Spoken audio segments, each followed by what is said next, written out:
Hi, Aubrey. Welcome to the Hub. Excited to have you on. Thanks. Happy to be here. Thanks for the invite. Well, when I was looking or thinking of guests to come on, Celeste, my wife was like, "Oh, you should interview Aubrey. She worked for the NBA. She loves sports. She's a stud. She's like, Nice. she really knows everything." A washed up stud. I retired 2 years ago, but No, that's still talking about it. no. Well, it was, and like honestly, I think of all the sports leagues that I follow, the NBA is probably the one I follow the most, just because it's been Okay. like, and I feel like it's been surging popularity at least recently. Yeah, I don't know if that's the same you felt as well, but I feel like the NBA is definitely increased in popularity for sure. totally. It's so fun to watch. Yeah. So maybe how does someone who graduated from BYU end up living the big city, New York City life, working for the NBA? Like that's something from a Netflix show, right? Like I feel like Uh, Emily in Paris, Aubrey in New York is kind of what I'm hearing right now. So like, how Chris, does my that husband would probably disagree with you. He says I'm type A enough to be in the city. So happen? Yeah. didn't How feel does too crazy. how does that happen? How do you end up working for the NBA? Oh, it was a total miracle, to be honest. I needed a job in school and in undergrad, and I had heard that the student athlete building paid the most. So I was looking for all jobs in there, and there was a mentoring position my sophomore year where you would mentor student athletes coming in, and you meet with them once a week and talk about how it's going in the transition and eating with the cafeteria kind of a thing, or how the schoolwork's going. It's a totally, they're missing so many classes to be on the road, and do you need a tutor? So we just would meet once a week, and it was a great job, a great experience. Didn't think anything of it. And then I had a friend who said, oh yeah, my sister's majoring in advertising because she wants to get into sports marketing, and this is back in 2007. And so I remember being like, sports marketing is a thing, how do I do that? And so I just took off and did all the research I possibly could. I took all the classes I could. I tried to, I think I had 3 or 4 different internships. I took a sports broadcasting class at BYU and worked at the US Open tennis tournament on the broadcasting side to understand how that worked. I interned at a sports marketing agency called Octagon. It was a free internship, and just doing anything I possibly could to try to understand the marketing world and the advertising world. And then I came across the NBA's internship program, and so I applied to that after my junior year. Total pie in the sky, thousands and thousands of people apply. And I got a call from HR saying, hey, I know you checked the marketing box, but I see you have this experience in mentoring. We have this kind of newer group called player development that works with all the professional athletes on their personal lives. And it's like what you're doing in college. Would you have any interest in this department? Yes, I will do whatever I can. How? Yes, it sounds amazing. I quickly was trying to do research on it. And so total miracle, got the internship. It went really well. I learned an incredible amount, some really neat people to work with, and then got hired full time for their rotational program after graduating. So a total miracle, because I had had this random job that paid $10 an hour on campus, it led to the MBA. So $10 an hour back in 2007 was pretty it was was killer. pretty I high was, yeah. standard, yeah. Well, I mean, but it goes to show, right? Like you hustled after it, right? You didn't just like, I mean, you worked hard to get that position and prepare yourself in order to be, I guess, competitive when you did apply, right? I mean, it's like you had the Totally, experience, you took all the classes, you had the internships. Um, was totally. was the internship in New York City, or was It it? was. It was It okay. was in New York. They have 2 offices at their headquarters. One is in New Jersey, and that's kind of their content, event planning, all their media, and then one in New York City, and that's kind of a lot of the other departments, referee operations, basketball operations, community relations, that kind of thing. So we're all in New York. So I mean, I guess you're originally from the East Coast, right? So when you first showed up to New York City, it wasn't like, were you kind of blown away, or just like describe your initial feelings? Because I think New York, I but I mean, it's definitely an interesting place, right? It's not for Different from suburbia Connecticut, for sure. yeah. I remember walking up to the building, and it's just nondescript. Right. it's just a one really tall building, and being like, all of the NBA is hosted here, and taking the elevator up 20 floors, and you're looking over St. Patrick's and Fifth Avenue. And it was really neat. It was definitely unlike suburbia Connecticut. So it was a fun and really cool people who are incredibly successful and incredibly brilliant. And I was like, all of these people are within these 5 floors. It was really a fun experience just to be there. Yeah, that's cool. I mean, you always hear a lot about teams, right? You always hear a lot about players, but you don't really hear much about the league and how much work that goes into the league and who's administering the league. So why was this player development group created? Like, what was the purpose, and like, what did you end up doing? Were you helping like rookies not spend all their money, like first month, or what did you see? That was the goal for sure. It actually started a couple years before I got there with that Malice at the Palace. It was okay. We have so many people employed at the team level taking care of their basketball health, their nutrition, their working out. We have nobody to take care of their personal lives, and their personal lives, common sense now, obviously affects the league, and it affects their game, and it affects the perception of them. And wow, he jumped into the stands, fought a fan, kind of a thing. And it was like, we have nobody to help these guys on a personal level. And so it was Commissioner Stern at the time, and kind of made a mandate of like, hey, we need somebody employed on each team level to handle personal player development, not dribbling, not stats, not video, but we need somebody to handle and work with the guys personally.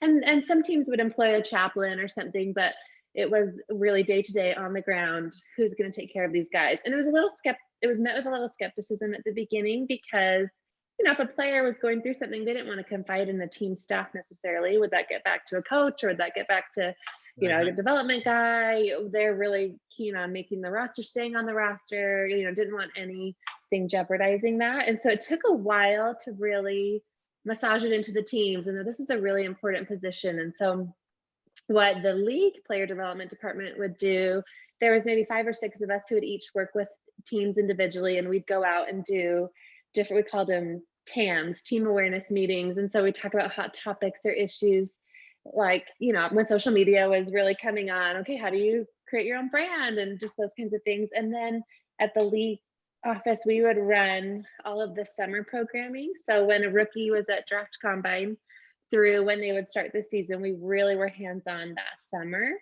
And we would do a ton of programming at the draft, and we'd give them opportunities to kind of practice PR. You're going to be asked all these different questions, or we'd work with their families. Here's what to expect. Here's what a paycheck really looks like. You might hear 4 million, but it's not 4 million. And so here's when they get paid, and here's how to help them manage, and here's how to work with agents and that kind of thing. So, and then kind of our key signature program was called the Rookie Transition Program.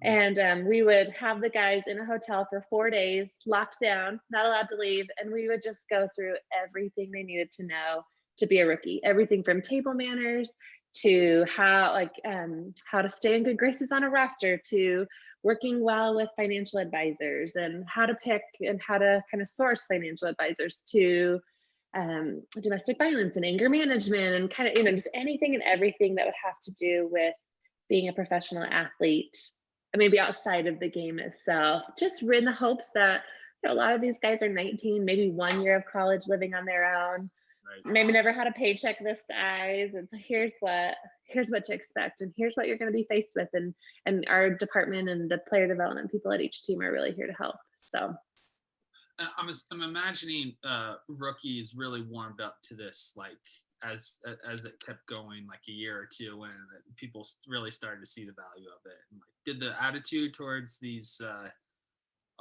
player developments change over time, or was it still kind of always met with resistance? I feel like the guys are pretty receptive in general. I think what really helped is if you had a really great vet on the team who was like, no, you need to listen to this finance part. Or I think when you're 19 and 20, your goal isn't thinking about post-career, but we found the average career is less than 5 years. And so I think within 3 years, the NBA roster has turned over 50%. Just new guys coming in, guys who were kind of a fringe player out or in the G League. And so anyways, it happens fast. And so how do you take advantage of right now? And so it wasn't met with resistance as much as like, oh yeah, but I'm in the prime. I'm on the team, I'm on the roster. So I think if you had a vet who had had a great experience or would share their experiences or what they'd seen guys go through or what they themselves had experienced, I think that's when you get a lot of buy-in. So definitely locker room morale and locker room kind of chemistry would help as well in those kinds of meetings.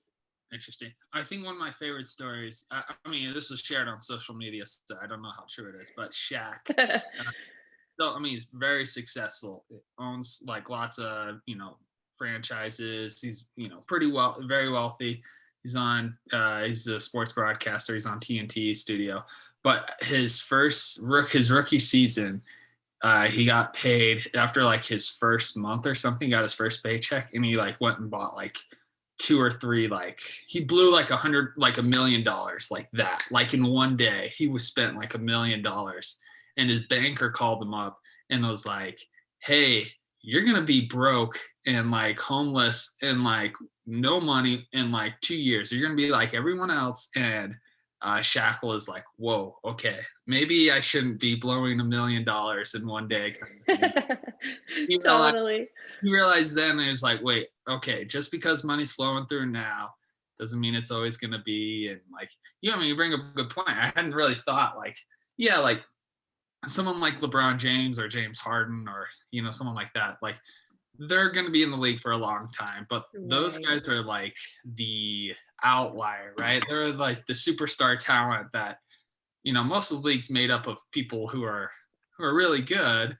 Like they beat me, but like they're not, they're not playing 15 seasons in the league. And, maybe it's only like you said, a couple of years and then they're in the G League or playing in Europe somewhere. So Totally.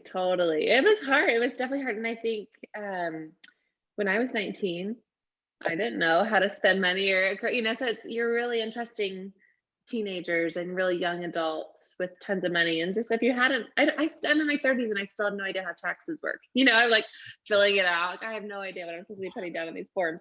So when you're kind of asking these young guys like, oh, but save for your future, is like, well, where do I save for what does that mean? What does investing mean? So I think it's a huge learning curve really quickly. And that's what player development was trying to help bridge that gap.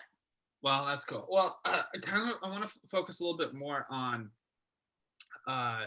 the brand that you talked a little bit about, athletes developing their brand. And we've seen athletes kind of not only develop their brand personally, like on social media, lots of followers, like LeBron James has a brand, right? He's developed his school, but we've also seen athletes become much more engaged in, I don't know, it's just social activism, or I guess something like that. Like, when Black Lives Matter, when the protests and were happening during the last summer, we saw a lot of NBA athletes like join the protests, walk, march, speak out on it, do a lot of things. And I feel like the NBA is very different than other sports leagues. Like you don't see MLB like players or even NFL players really. I mean, NFL maybe taking the knee, but like the NBA seems much more progressive or I guess much more engaged, or letting their players speak more freely, like really be more individual. Why do you think that is? And like, did you see any of that when when you were working there? Yeah, great question. I think a couple of things. I think you probably remember when LeBron James got the comment, just shut up and dribble. Like you're a player, like you're a basketball player, that's all you should be doing. And what's really and that kind of took off, and I think in a great way. And I commend Adam Silver tremendously. He is super progressive, and it's not about let's just have the NBA make money off of basketball players. It's what's the right thing to do.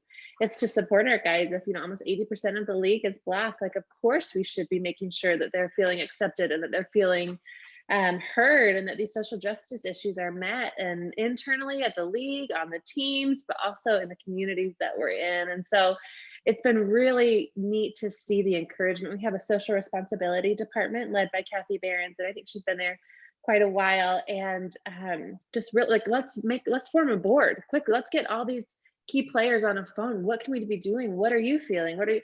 So I really feel like it's less about, oh, how is our fan base going to receive this, and more about what's the right thing to do here for our players and our guys, and how can we support them in that, and what can we be doing?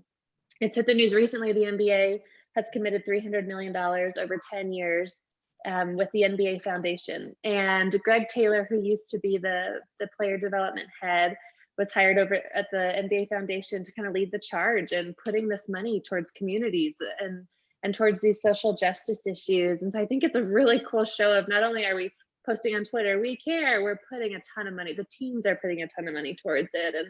And there's a whole board of, Michael Jordan's on the board, and a couple of current players, Harrison Barnes, to just really talk about what should we be doing and how can we be educating players. And anyways, it's been really neat to see players who are not Black or not minorities stick up for him. There was I'm blanking on his name, wrote an article about his teammate getting shot, and just his first reaction being, well, he shouldn't have been at a club. And he's like, my first reaction should not have been that. My first reaction should have been, I can't believe he got shot and is in police custody. And so I need to be checking my own bias. And he kind of gave a ton of different ways to check your own bias. And so it's been fun and neat to see this rallying together on all different social justice issues, and players really wanting to educate themselves. And I think what's been really cool to see is voter registration among players. It's been a pretty engaged effort to get guys to register. When they were in the bubble, it was, hey, I think we had like 94% of our eligible players registered to vote. And so your opinion matters, your vote matters, your passions and your social justice causes really matter. And so I think it's definitely from the top down. Adam Silver's super encouraging. I think a lot of all the owners are on board with these kinds of things. And so it's been neat to see. That is cool. Yeah, no, I remember the big push during last year's election. There was a big push to get all the guys basically registered to vote, and it was very successful, because I think before it was only like 30%, and then towards the end it was like up to 90%. Yeah. So I'm going to ask two questions and maybe push a little. So if you don't want to, don't worry. So you talk a little bit about the fan reaction, but I think maybe, hasn't there been some kind of like, I don't want to say eye rolling, but it's like, hey, you're, complaining about all these things, you're trying to raise all this awareness, but like you make millions of dollars. Like I think someone broke down LeBron James' salary once, and it was like, he's making $10,000 a minute. A minute. Yeah. It's like, wait, like, look, I understand you grew up single family, single parent household in Akron. Like, it wasn't great, but like, you seem to have really, now you have like 5 or 6 houses, you live in LA. Like, it seems like you've really like, it doesn't feel like you were being, how do I say, like, victimized here or anything like that. It seems like you're kind of you're an influencer now, and you're kind of you have millions of followers, like people, you command a huge amount of respect, like influence, and make lots of money. Like where's the, like, why are you lecturing us on social justice issues when you seem to be like at the top? Does that make sense? Totally. Yeah. A couple things. I think what was so interesting back in the day when player development started, it was, okay, how are you guys being perceived? Okay, you're kind of slubby dressers. There's all that. So we implemented a dress code. And then what's so cool to see is now NBA players are arguably at the height of fashion, just like that pendulum completely swung. And so I think what's cool to see is the NBA players recognizing the power of their own brand and their own voice, and to use that not just to make more money, to get more business deals, to become involved in the entertainment and music and movie industry, but to go, hey, this is wrong. And I have kids growing up in this world, and I have, and their kids, and this is a generational thing, and this is a United States thing. And so I think it's cool to see them understand their personal brand, their personal power, and not just to push product or to push fashion, but to influence and change. And if people are paying hundreds of dollars to watch them play basketball, then then they're, powerful individuals and cool individuals. So it's been fun to see them really take a stand for things that they might have experienced in their childhood and growing up and going, this isn't right. And I finally have a platform and a voice and I'm respected and in the community and on a celebrity level to make a change. And so it's been neat to see their involvement in the NBA's efforts as well. Yeah, no, I mean, I definitely, it almost seems like it's like they would not be failing, but they have all this attention, they have a platform, they have a brand. So it's like, hey, might as well try and make the world a little bit better. If you did grow up and you experienced, XYZ, whatever the case might be, maybe call attention to it. And you do have the platform. Yeah, so exactly. So that was the one for first push question. The second one that I wanted to ask was like, I think a lot of people kind of were like, I don't know about this. You're raising all these other issues, but when Daryl Morey raised the issue about stand with Hong Kong, fight for freedom. There's huge China, right? Super geopolitically, like very sensitive for China. They view Hong Kong. The NBA is really popular in China, and they like cut off. They didn't show any Rocket games, any NBA games for like a year. But it seemed like there was kind of this like, no, he doesn't speak for the NBA. You shouldn't get involved in politics. But then it was like, wait, we encourage people to speak their mind. But if it's outside of the approved narrative, like, what was your reaction to the whole Hong Kong, China thing? And like, I guess, what do you think? What are your thoughts having been? Totally. Oh, it's so hard. What I have to say is I've been to China a couple times with the NBA to play kind of those preseason games, and the reception and the respect of the players and the fan base is like this, and hyper intense excitement about players being there and teams being there, and they have all the jerseys, they have all the gear, they watch, they know everything. It's right. A really excited fan base, which is awesome to see it translate so well. And this game translates so well in other countries and all of that. And we have had such great relationships with China. And it's so it's hard because it's that balance of you totally can have your own political opinions and all of that. And shoot, it really hurt our relationship with the country because they value something completely different or have it set up completely different. And so it's hard because in the United States, the culture is form your own opinions, speak them, it can, but about when it came to another country and how they're running things, it kind of was a hard dilemma. Like, of course, Daryl Morey can have his own opinions about it and the knowledge that he has about the subject and all of that. But it's tricky when it interferes with basketball at the level of this fan base who loves it and cares about it so much. So I don't know if that really answered your question, but it's kind of with the NBA's embrace of social change, social justice, and kind of educating yourself on different issues and all. We encourage that and all of that. And so it's too bad that it really held up this relationship with a whole entire country and fan base at the NBA level. I think you bring up a good point. There's a difference between speaking in your home country about current issues versus like talking about another country, and if you're in such a high position or position of kind of represent the NBA, kind of represent the team, like you're held to a different standard, I feel like. It's just my personal. Right. But yeah, no, you answered great. I appreciate you. I know those are kind of more pushback questions. People have asked me to like, oh, you should have dug a little deeper, and say something. So this is all my own opinion. This is not the NBA's opinion, by the way. No, I think it's good to hear a little bit more, the thought process, the background. I mean, most of us aren't going to work for the NBA, unfortunately. So it's good to hear someone who has worked for the NBA kind of explain kind of the thinking and, a little bit of the background a little bit. So appreciate you answering. Yeah. Yes. Okay. I kind of want to switch gears a little bit to maybe more personal, I guess, kind of thing. So first one I want to ask is New York City. You love living in New York City. They've been devastated by the pandemic. how do you think New York City bounces back? Oh, I loved it so much. I was there for 8 years. It was one of those, you have 4 or 6 roommates to make it work. You're crammed into rooms, and it was just such an amazing time. And so it's devastating to feel like that's not an option.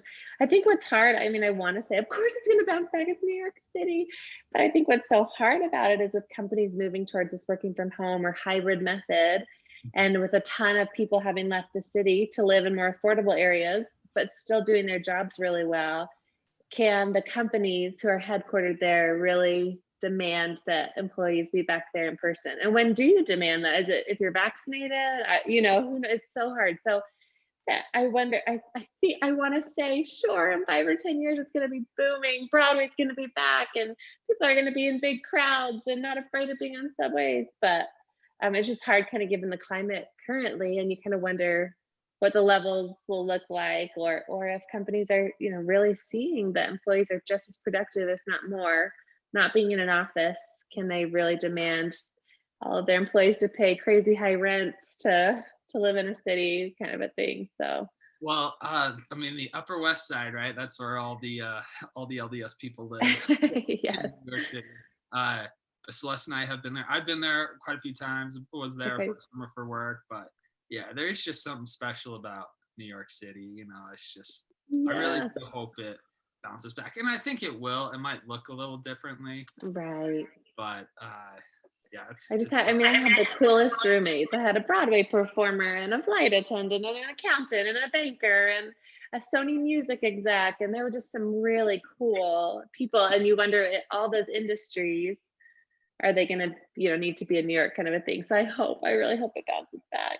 Yeah, I mean, you do bring up a good point. I was reading an article that said, like, if you wanted to be at the top of your profession, you almost had to go to New York. Like, if you wanted to be a best performer, like, you had to go to New York. You had to go to Broadway. If you wanted to be one of the best bankers, like, you couldn't stay in Texas or Utah.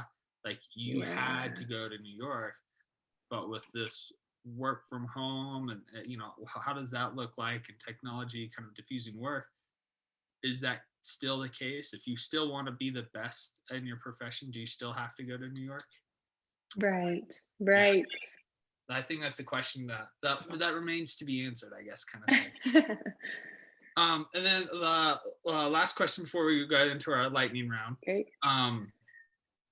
So you're expecting baby number 2. Congratulations. Yes, thank you.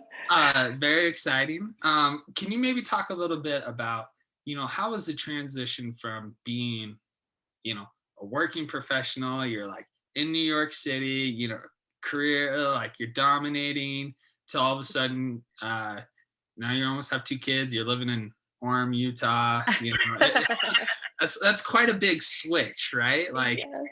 How was the transition, and what do you do to help manage the transition from, like, being in the NBA to, having 2 kids, or about to have 2 kids, and raising them? Yes.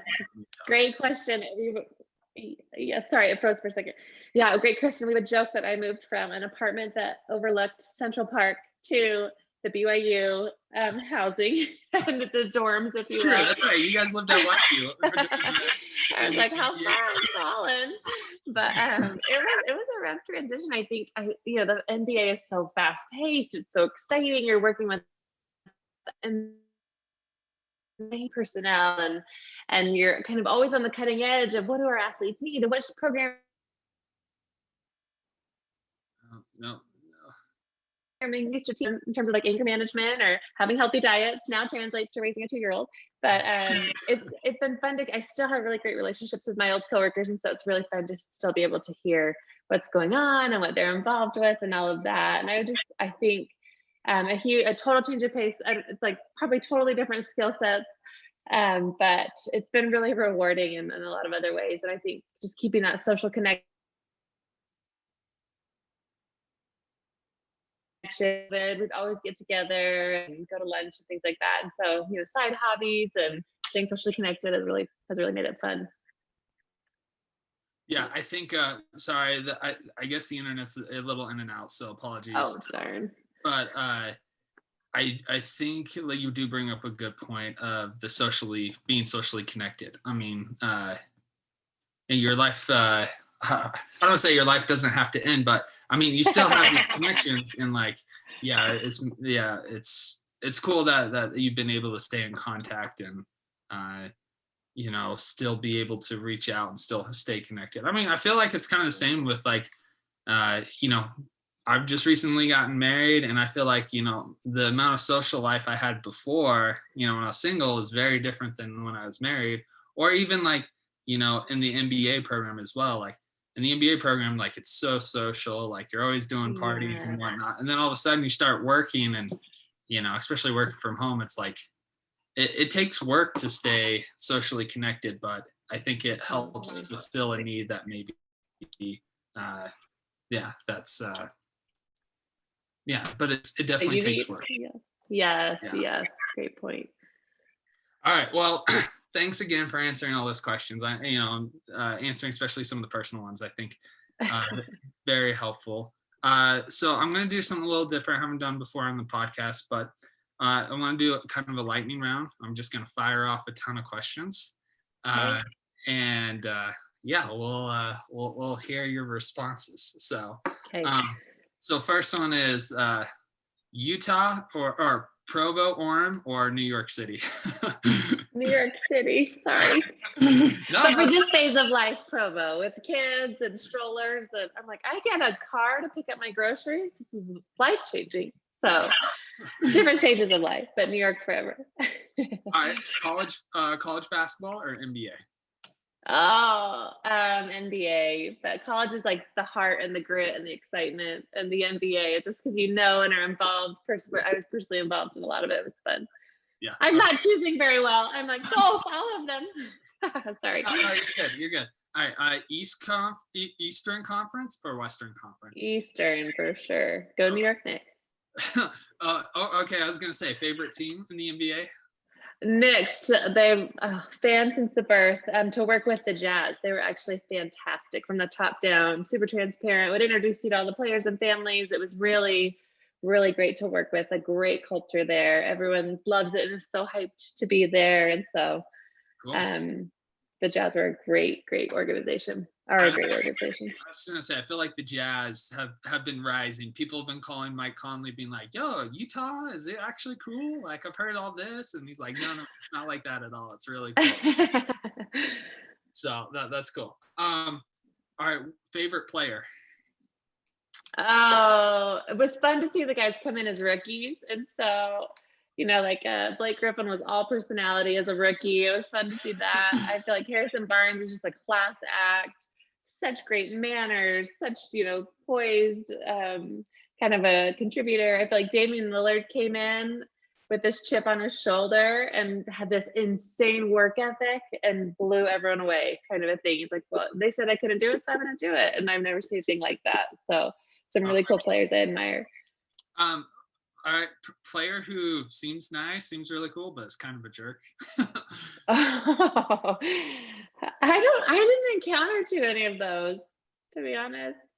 I feel like in the opposite way, Damian Lillard kind of seems pretty standoffish, and then he's actually like such a cool connecting guy with his hand in a ton, where you're like, oh, I didn't expect that. So good dodge.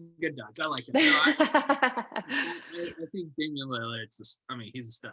He is. He totally is. He's a stud. Okay. Let's see. What's some of the other ones I have here? No, I think that's it. You kind of ran through the ones. Coach. Best coach, worst coach. Or maybe a coach you're really fond of, and a coach maybe you're like, yeah. Good question. We didn't really work with the coaches as much one-on-one. They tried to keep it separate. You would meet him and be introduced to him, but I didn't really work with the 10 closely. But I am a huge fan of our Jazz coach and what he's doing, what he's done, and the consistency. And I really admire his coaching style. Yeah, Quinn's great. I guess BYU or UVU. And the only reason why I asked that is because Preston used to work for UVU. So. Respect to you, but BYU is my alma mater, so forever and ever. For all the heartache and ups and downs, we're in it. BYU. Yep. Oh yeah, here we go. Deep dish pizza or New York style pizza? New York style. New York style. All right, cool. East Coast, West Coast. East Coast. Yeah, West Coast is fine, but just kidding. It's great. It's great. Yeah, these are too easy for you. So, too biased. Cool. Well, thanks for coming on. This is we're kind of wrapping up here. I guess, is there anything else you'd want to share with people regarding the MBA? Like maybe something they might not be aware of that you think would be good for them to know. Something that I think is funny is like we read all the tweets. We have a whole group, like anything you tweet out, the MBA sees everything. So it's been fun. They're very aware of all of the feelings and kind of what the fans are feeling, and really take that seriously. And I think it's a fun, fast-paced, really involved league that I think is just leading the charge in so many different areas, and really felt lucky to be able to work for them for 8 years. Yeah. Well, it's I'm lucky to have you on the podcast. So please. No, the Dargers. I mean, you guys are both awesome. Dominated skiing. We went skiing together a couple of weeks ago. Barely, hardly. You braved the cold, but thanks again for coming on the podcast. For my listeners, Aubrey Darger, she worked for the MBA, lived in New York City. Thanks for listening to the episode, and appreciate you coming on. We'll talk to you later. Thanks for having me. Talk to you later. See ya. Bye.